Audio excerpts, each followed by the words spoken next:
All right, what's going on, YouTube? This is BoxingWave. Good morning. Just finished watching the Takam fight with Joseph Parker. Very strange fight.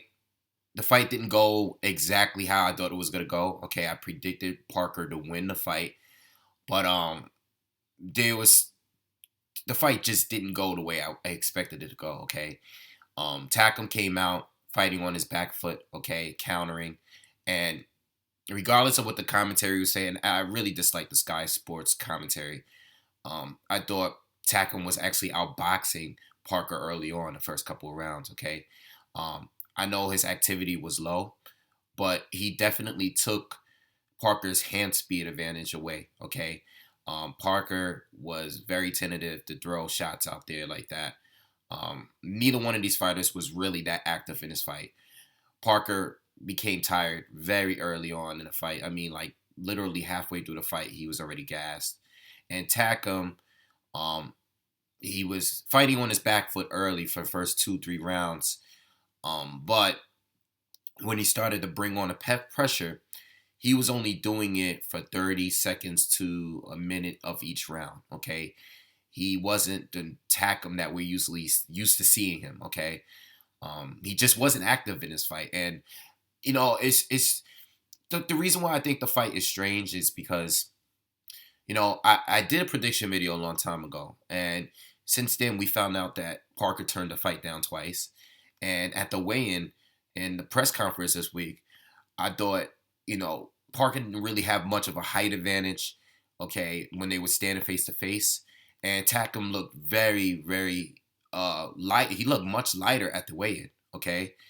Um, so I thought, Takam was going to be more impressive. I thought Parker was going to win the fight, even possibly by stoppage. But, up to this week, what I seen recently, I was like, all right, I still think Parker's going to win because I think Parker is the more skilled boxer. But to me, honestly, Parker did not look like the more skilled boxer to me. Like he did not look. He didn't. It looked like he was training and expect a guy that was going to just come forward and maul him, but he didn't get that. And I feel like once Takam took away his jab early on by countering with those left hooks early, it kind of made Parker very cautious early, and the thing with Parker is that he's not really a defensive fighter.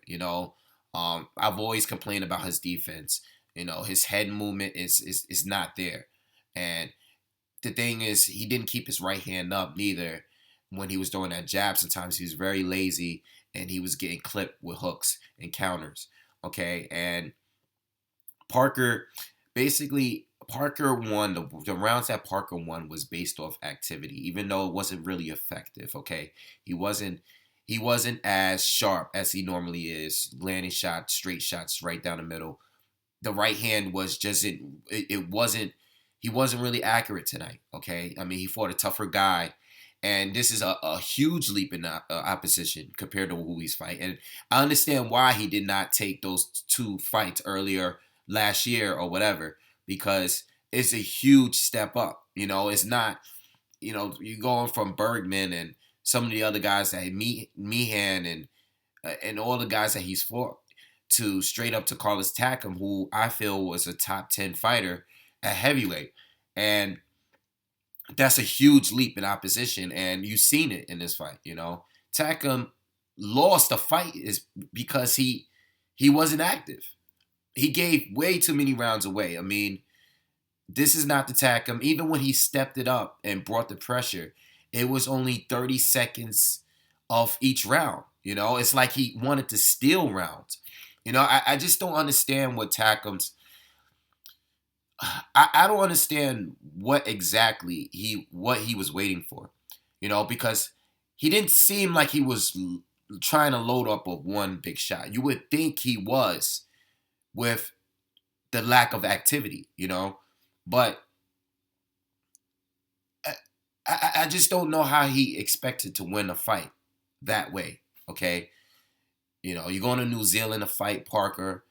Parker had the home field advantage, and for you not to be that active when you usually are a very active fighter, a guy that we saw what happened with the Mike Perez fight. he took over in Mike Perez side. He outworked Mike Perez. He outworked Tony Thompson. He usually outworks the fighters that he's fought. I thought the Povetkin fight was very close before the stoppage. So I was very lost. It was a very strange fight. And, Parker didn't look great. He did not look great. One thing I know, and one thing I give Parker for plenty of credit, because he fought a tough fight. He took a lot of shots, Takam is not the hardest puncher in the world. Okay, he's not. But, I'm sorry. Takam, I don't know what to say. Takam is not the hardest puncher in the world, okay? But he landed some very clean shots. And that eighth round was the most action-packed fight. The action-packed round where Parker was really putting it on Takam halfway through the round. And then Takam came back and put it on on Joseph Parker. And it was just a back and forth round. And I thought that was Parker gave him the rest, all that he had in that round. The 12th round was the round where I expected to see Takam fight like that the whole round. What we saw in the 12th round is exactly what I thought Takam was going to bring in this fight. And he didn't bring it into the 12th round, Parker, obviously his arms was tired. His arms were low throughout the fight. And he was getting clipped whenever Takam was fighting. But the thing is, he wasn't fighting that much. He was fighting for 30 seconds up to a minute per round. He would go long periods without throwing anything. And Parker was throwing the jab out there, and he was landing the jab, but he wasn't really consistent with that neither. It was really a strange fight to me, and I give Parker credit because he fought and won. He did win the fight. Okay, he definitely won the fight, but it wasn't an impressive looking win. Even though he stepped up in opposition, I still expected more for a guy that was fighting someone that wasn't active, wasn't really throwing much out there, I think Parker needs to start giving fighters a different look, just like the Bergman fight. When I reviewed that fight, I said, you're fighting a guy that's not really throwing anything. Give him different looks. Go to the body, don't just fade to the body. You fight well, if you fight well on the outside, start throwing jabs to the body. Don't just feint to the body every once in a while. Throw jabs to the body, I think whenever Parker threw combinations and he would throw and land at the body, I thought that was good. That was the one thing that I thought looked impressive that Parker did, is when he actually did go to the body. He needs to start giving different looks. We know you have hand speed, but once a fighter is going to take that away, what are you going to do? What else do you have besides hand speed? Because the hand speed wasn't really significant in this fight. It just wasn't an impressive fight to me from both fighters. I thought both fighters would attack him if he really wanted to win, because I thought he was definitely the more experienced fighter. You could definitely tell he was the more experienced fighter. Okay, and I thought he was doing better with the counters.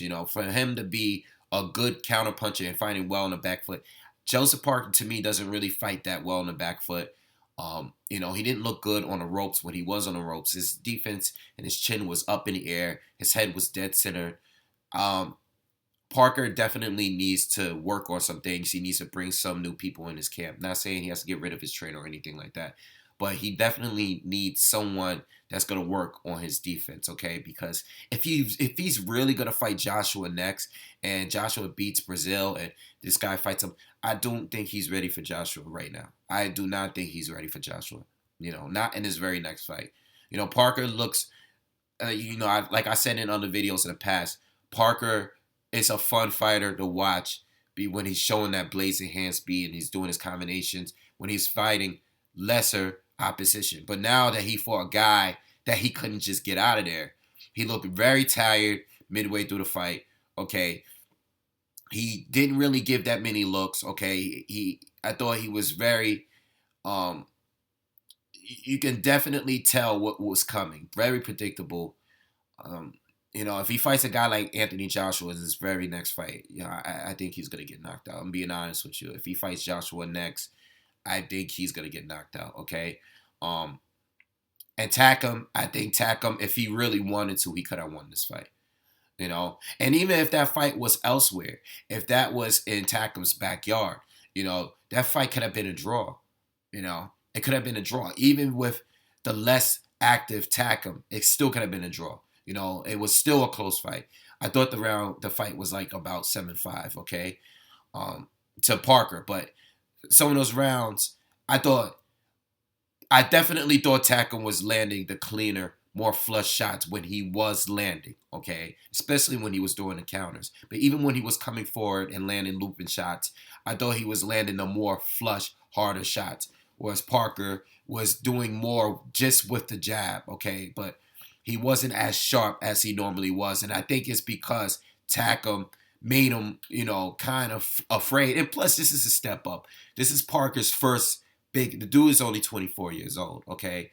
So you got to remember, he's 24 years old. This is his first real fight. He's fighting a top 10 elite fighter in the heavyweight division.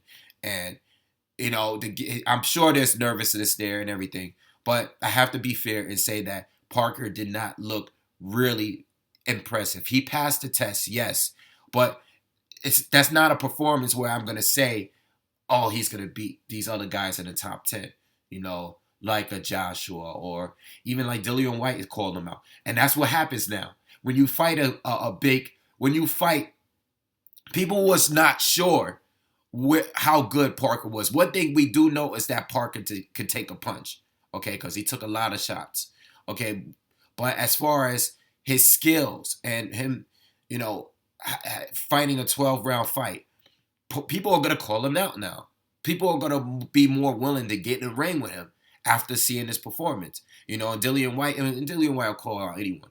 But, now people are going to be more willing to jump in the ring with him and take him out now because they see that, there's things in there that, other fighters can take advantage of, So,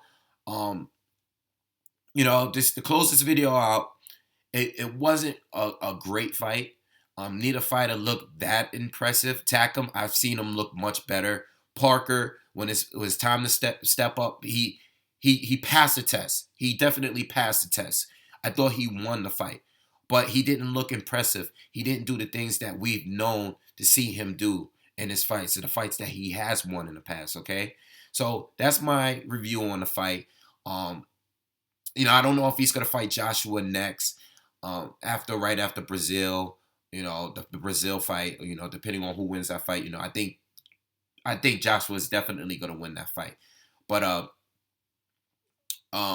yeah, it wasn't the most impressive fight, in my opinion, okay? And I've been a critic of Parker because I like him, and I'm going to nitpick certain things, but this is not even nitpicking. This is me being straight up like, okay, he passed the test, but he didn't look impressive passing it because Takam, if he chose and if he brought a better fight, it would have been a different outcome in my opinion, okay? Takam, I don't know what's up with him because even Parker, in my opinion, didn't really do anything to make Takam slow down, So I thought it was kind of strange that Takam he was very inactive in this fight, all right? So anyway, let me know what you guys think and make sure you subscribe to the channel.